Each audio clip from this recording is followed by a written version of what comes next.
Nilabas na ni Senador Amy Marcos, chairperson ng Senate Committee on Foreign Relations, ang paunang findings ng investigasyon tungkol sa pag-aresto kay dating Pangulong Rodrigo Duterte noong March 11. Sa 7-page report, sinabi ng senadora na walang legal obligation ng Pilipinas na isuko si Duterte sa International Criminal Court.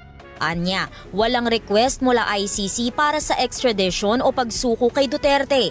Ito raw dapat ang basehan ng Red Diffusion Notice na inilabas ng International Criminal Police Organization o Interpol. Giit niya pa, hindi gaya ng Red Notice, hindi verified ang isang Red Diffusion. Ibig sabihin hindi nabusisi ng Interpol Secretariat na hindi politically motivated ang request.